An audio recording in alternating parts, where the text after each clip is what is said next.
We've always been taught, my whole entire time in the military, is everyone gets to the range and we start by dry firing, then we slow fire, and then we do some bullseye work, and then we slowly build up. And we're not actually ever finding what our true baseline is. Our true baseline is when we're just relaxed like this, and then all of a sudden I need to grab my rifle from wherever it is and then just immediately go from 0 to 100.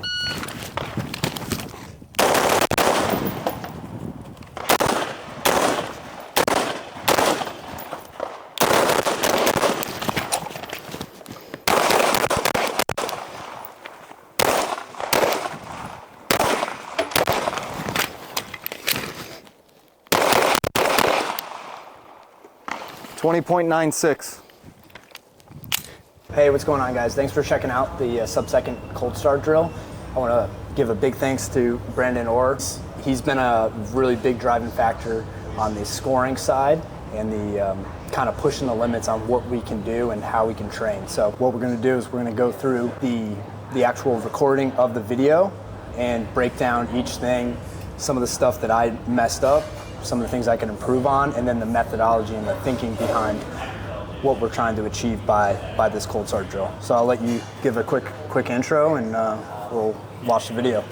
Yeah, within special operations, my responsibility is cognitive performance enhancement.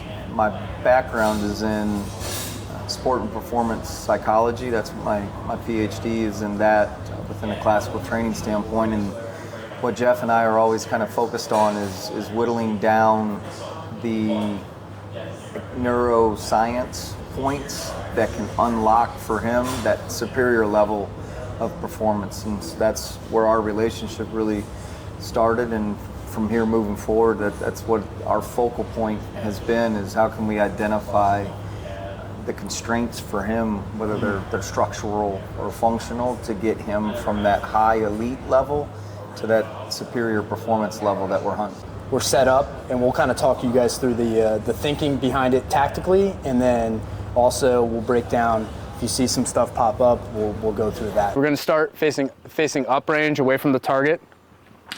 We're going to have the start position is hands off the rifle, because what we're testing here is how effectively we can mount the rifle, and then turn. We're testing how fast we can build a solid position.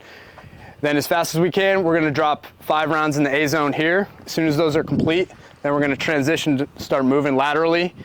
And the credit card A box in the top is our target. So we're testing our holdover and then walking and shooting. So 2, 2, then we're coming back here, another static position, another 5 rounds of your rifle, that's 14. You should get bolt lock, and then we're gonna transition to pistol.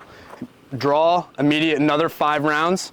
Then we're gonna transition, then we're gonna start moving laterally. 2 shots to the A box. 1, 2, 3, 4. You're gonna get slide lock.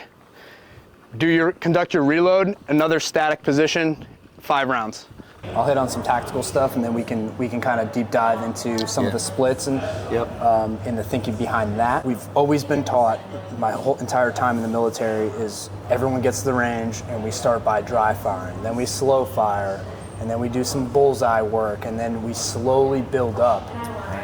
And we're not actually ever finding what our true baseline is. Our true baseline is when we're just relaxed like this, and then all of a sudden I need to grab my rifle from wherever it is and then just immediately go from 0 to 100. Yeah. And that's where my baseline is. So the thinking behind it is, how can I see what my baseline is, and then also, as being an 18 Bravo and needing to be able to run a range and instruct guys, I can better instruct them if I know what their baseline is. There's no point of working on slow fire pistol if every dude can drill the holes. Like, they could probably work on that on their own. Like, let's push our performance and see what we need to work on, and then what we can actually build off of, and what's actually possible. So tactically, starting uprange, we want to see how well guys are building the position, mounting the rifle, recoil management. That's why we're doing 5 round strings. Then we're going to see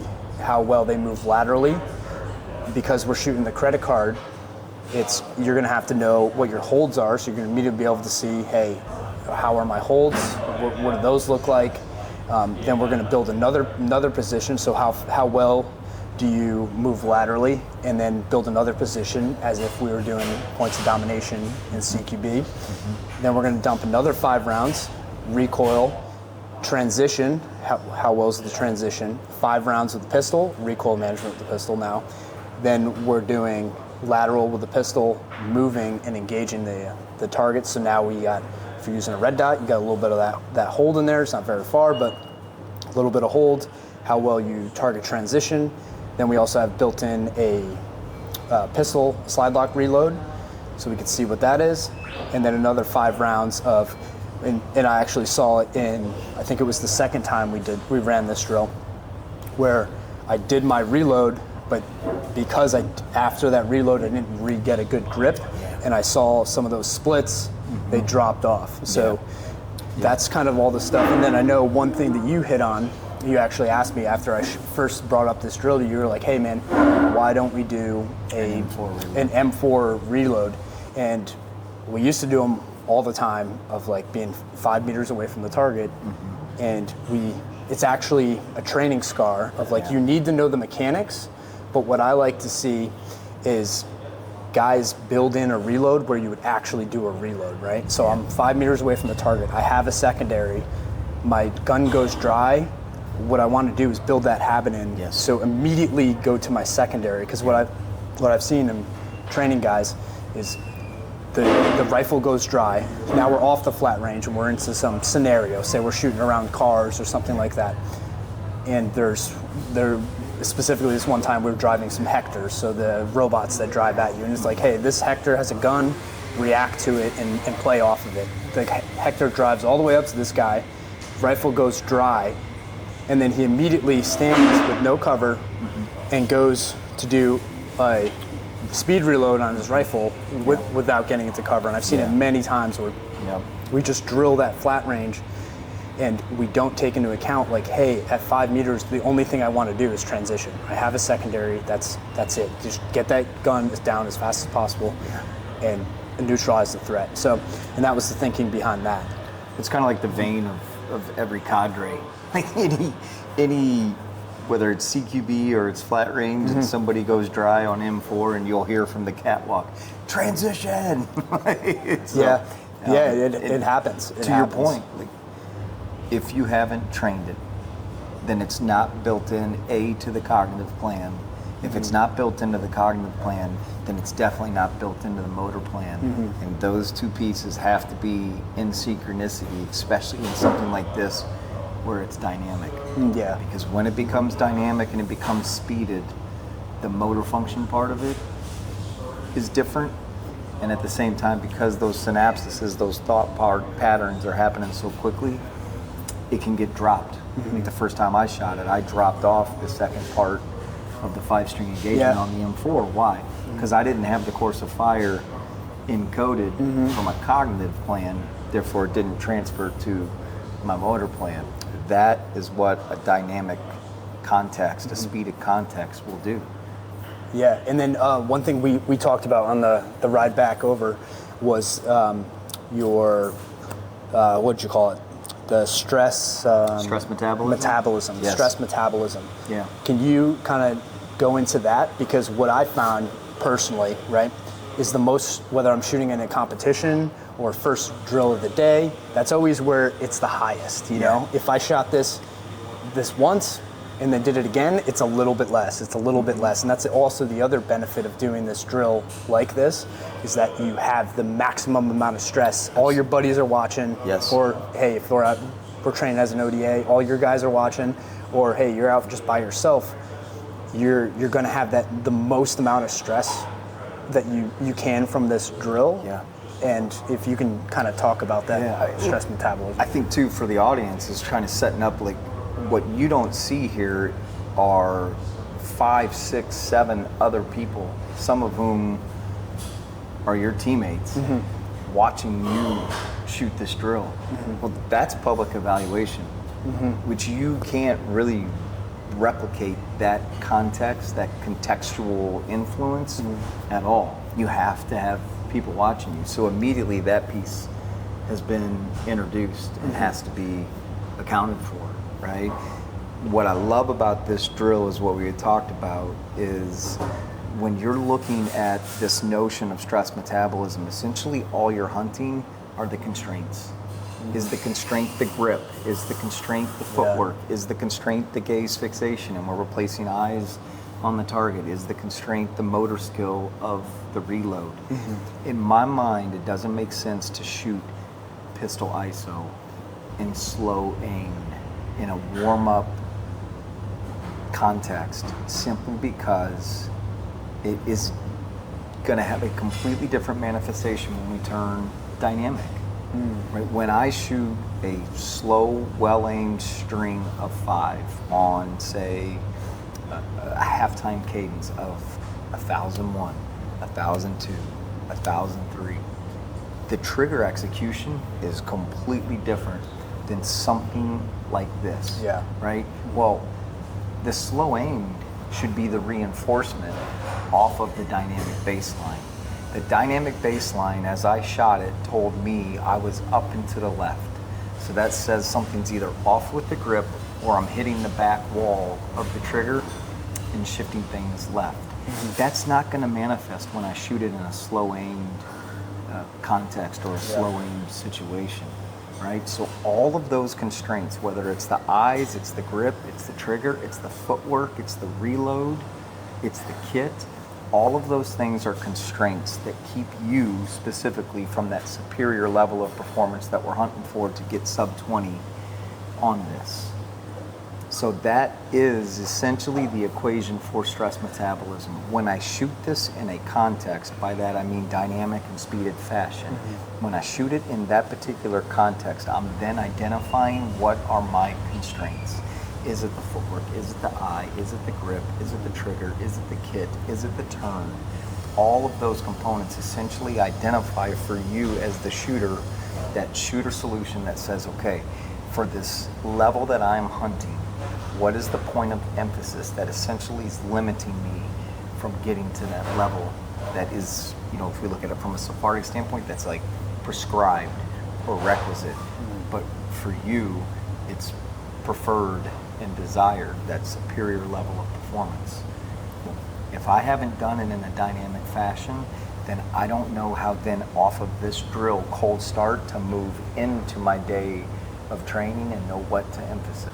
String shot trigger execution could be grip, it could be both of those, it could be the gaze fixation and the visual performance. Out of this cold drill, for you off the first iteration, we identified 5 blister points that say this has to be the point of emphasis for the day of training today. We've got to get transition quicker. Your eyes were delayed getting to the target. We know on the reload you were at 296 and we expect that to be quicker. So those right there are just 2 points of emphasis. And then as they listen to the video, they're going to hear inconsistencies in that cadence. So just right there, we have 3 things to then move into day of training to emphasize. If we want to back off the speed, we can back off the speed and find out, okay, fundamentally, where's the breakdown? But you will never get that if you don't toggle the conditions between slow aimed, dynamic speeded. Yeah, and just pushing the limit. Right. Just pushing like, hey, what are you actually capable of? Right. I think you do the most learning probably right there on the edge or to the point where the wheels are falling off and you kind of keep flirting with that line and it just keeps elevating. Yeah, and that's the stress metabolism. Yeah. When the wheels fall off, that's because of stress. It doesn't necessarily mean psychological stress. It could be speed stress. It could be public evaluation stress. It could be competition stress. It could be personal stress where you come to the range with something on your mind.